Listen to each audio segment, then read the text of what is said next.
मी वाचन वृत्त निवेदिका स्नेहा मलिनाथ कोरे इयत्ता 12वी कला विभाग आजची वाचन बातमी सांगत आहे। वाचन कनिष्ठ महाविद्यालयातील पुष्पांजली बेलपवार मासूम शेख कृष्णा सोनवणे याचे वक्तृत्व स्पर्धेत यश। श्राविका संस्थानगर येथे परमपूज्य चारित्र्य चक्रवर्ती प्रथमाचार्य शांतीसागरजी महाराजांच्या 70व्या पावन पुण्यतिथीनिमित्त वक्तृत्व स्पर्धेचे आयोजन करण्यात आले।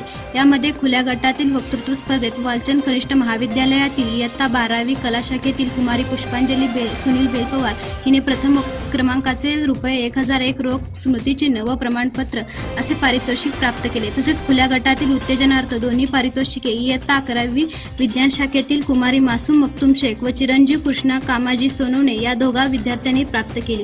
त्यांना मान्यवरांच्या हस्ते गौरव प्रमाणपत्र व स्मृतिचिन्ह देऊन गौरवण्यात आले। पारितोषिक प्राप्त विद्यार्थ्यांनी कृत्रिम बुद्धिमत्ता संधी धोका या विषयावर आपले विचार व्यक्त केले। स्पर्धेच्या बक्षीस वितरण सोहळ्याच्या अध्यक्षस्थानी भारतवर्षीय दिगंबर जैन तीर्थरक्षा कमिटीचे अध्यक्ष व सन्मती सेवा दलाचे संस्थापक अध्यक्ष माननीय श्री मिहिरभाई गांधी होते। तसेच प्रमुख पाहुणे श्री व सौ निशा नूतन कुमार, कस्तूरचंद गांधी व श्री अरुण उपाध्याय, डॉक्टर महावीर शास्त्री उपस्थित होते। या यशस्वी विद्यार्थ्यांना मराठी विषयाचे शिक्षक चेतन तुपकर व चंद्रशेखर कस्तुरे यांचे मार्गदर्शन लाभले। यशस्वी विद्यार्थी व मार्गदर्शक शिक्षकांचे संस्थेचे मानद सचिव डॉक्टर रणजित गांधी, सर्व विश्वस्त प्राचार्य डॉक्टर संतोष कोटी, उपप्राचार्य अनुप म्हेत्रे, पर्यवेक्षक डॉक्टर जीवराज कस्तुरे तसेच सर्व शिक्षक व शिक्षकेतर कर्मचारी यांनी अभिनंदन केले।